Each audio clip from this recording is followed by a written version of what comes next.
Jai Hind gentlemen cadets. Today in this video we are going to talk about the commission ranks of Indian Army. Indian army में commission ranks के बारे में आज हम लोग बात करने वाले हैं। चाहे वो आईएमए हो या फिर ओटीए हो, दोनों ही प्रेस्टिजियस इंस्टीट्यूशन से पास आउट होने के बाद सबसे पहला कमीशन रैंक आपको लेफ्टिनेंट का मिलता है। एज अ लेफ्टिनेंट आप जब यूनिट में जाते हैं तो अपना ट्रेनिंग, अपना स्किल्स, अपनी एबिलिटी को डेवलप करते हैं और ये सीखते हैं कि ट्रूप्स को लीड कैसे किया जाए। अगर हम बैजेस की बात करें तो लेफ्टिनेंट के शोल्डर पे जो बैज लगता है उस पे 5 पॉइंटेड स्टार होते हैं, 2 स्टार्स होते हैं। इसके बाद जो आपका सेकंड कमीशन रैंक आती है वो आती है आपका कैप्टन की। देखिए, लेफ्टिनेंट टू कैप्टन बनने के लिए एटलीस्ट 2 इयर्स ऑफ सर्विसेज का मैंडेटरी होना है। आपका ये क्राइटेरिया अगर फुलफिल होता है तो आप कैप्टन बनते हैं। कैप्टन के बाद कैप्टन के जो बैजेस होते हैं उन पे आपका 5 पॉइंटेड स्टार्स होते हैं, 3 स्टार्स लगते हैं। नेक्स्ट कमीशन रैंक जो मेजर का बनता है उसके लिए आपकी सर्विस का एटलीस्ट 6 इयर्स होना जरूरी है। ये अनिवार्य है कि 6 साल सेवा में आपने बिताए हों। तो मेजर के अगर हम बैज की बात करें तो उस पे एक नेशनल एम्बलम होता है, एक अशोक स्तंभ होता है जो उसके शोल्डर पे लगता है। मेजर के बाद जो नेक्स्ट कमीशन रैंक आता है वो आता है आपका लेफ्टिनेंट कर्नल का। अगर लेफ्टिनेंट कर्नल की मैं बात करूं तो लेफ्टिनेंट कर्नल जो मेजर के बाद बनते हैं उसके लिए आपका 13 साल सर्विस होना अनिवार्य है। 13 years of services to be there, इतना आपका होना चाहिए। अगर मैं बात करूं लेफ्टिनेंट कर्नल के शोल्डर पे जो बैज लगता है तो उस पे एक नेशनल एम्बलम यानी कि एक अशोक स्तंभ और एक 5 पॉइंटेड स्टार लगता है। एक स्टार होता है और एक नेशनल एम्बलम होता है।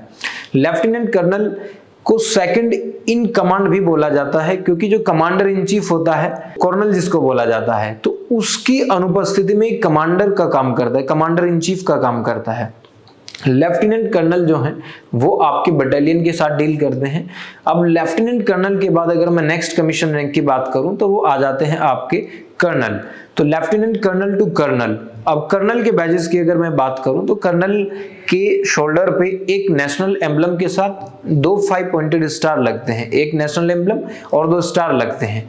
कर्नल बनने के लिए आपका 15 इयर्स ऑफ सर्विसेज होना बहुत ज्यादा जरूरी है, ये मैंडेटरी है। तो कर्नल जो है वो भी बटालियन के साथ डील करते हैं और फिर ये डिफरेंट स्टाफ सर्विसेज में जाके डिफरेंट फॉर्मेशंस में ड्यूटी फुलफिल करते हैं। नेक्स्ट कमीशन रैंक जो आता है जेंटलमैन कैडेट्स वो आता है ब्रिगेडियर का। अगर मैं ब्रिगेडियर की बात करूं तो उनके शोल्डर पे जो बैज लगता है उसमें एक नेशनल एम्बलम और आपका 5 पॉइंटेड स्टार लगते हैं।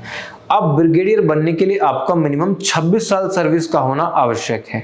अगर आप 26 इयर्स ऑफ सर्विसेज का क्राइटेरिया फुलफिल करते हैं तो ही आप ब्रिगेडियर बन सकते हैं। और ब्रिगेडियर जो है ये भी आपका ब्रिगेड के साथ डील करते हैं और ये वेरियस फॉर्मेशंस में अलग अलग स्टाफ ड्यूटी को फुलफिल करते हैं। अगर मैं नेक्स्ट कमीशन रैंक की बात करूं तो वो आ जाती है आपकी मेजर जनरल। अगर मैं मेजर जनरल की बात करूं जो उनके शोल्डर पे बैज लगता है वो आपका एक 5 पॉइंटेड स्टार लगता है और एक क्रॉस स्वॉर्ड एंड बैटन लगता है उनके शोल्डर पे। अब क्राइटेरिया बन जाता है कि आपका 32 साल का सर्विस क्राइटेरिया फुलफिल होना चाहिए। It means it has to be there 32 years of mandatory service, उसके बाद ही आप मेजर जनरल बन पाएंगे। और मेजर जनरल बन पाने के बाद जो नेक्स्ट कमीशन रैंक आता है वो आपका आता है लेफ्टिनेंट जनरल का। अगर मैं लेफ्टिनेंट जनरल की बात करूं तो इसमें एक नेशनल एम्बलम और उसके नीचे एक क्रॉस स्वॉर्ड एंड बैटन आता है। लेफ्टिनेंट जनरल बनने के लिए आपका 36 साल सर्विस का होना अत्यावश्यक है। अगर आप इस क्राइटेरिया को पूरा करते हैं तो ही आप लेफ्टिनेंट जनरल रैंक पे काबिज होंगे। उसके बाद लास्ट में हाईएस्ट कमीशन रैंक, लेटेस्ट जो हाईएस्ट कमीशन रैंक है वो जनरल को दिया जाता है। तो इंडियन आर्मी में अगर जनरल की मैं बात करूं तो लेफ्टिनेंट जनरल के बाद बनते हैं। तो इसमें आपका क्या होता है, इसमें आपका सबसे पहले एक 5 स्टार पॉइंटेड एक स्टार होगा, उसके बाद आपका एक नेशनल एम्बलम होगा और सबसे नीचे जो होगा वो आपका एक क्रॉस स्वॉर्ड एंड बैटन होगा। ठीक है, तो ये आपका क्राइटेरिया होता है जनरल बनने के लिए। इसके बाद भी एक सेरेमोनियल रैंक आता है जो फील्ड मार्शल का होता है। ऑल्दो आजकल के टाइम में फील्ड मार्शल किसी को दिया नहीं जाता है, लेकिन पहले 2 लोग ऐसे हो चुके हैं जिनको फील्ड मार्शल का रैंक दिया जा चुका है।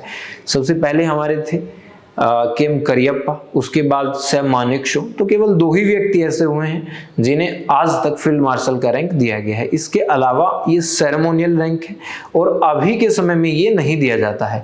तो ये सभी रैंक्स थे इंडियन आर्मी के कमीशन्ड ऑफिसर्स के, जो हमने आज आप लोगों को बताए। तो इनको ध्यान में रखिएगा और एक जुनून पैदा करिएगा इन सबको अपने आप में झांकने के लिए। जय हिंद, जय भारत।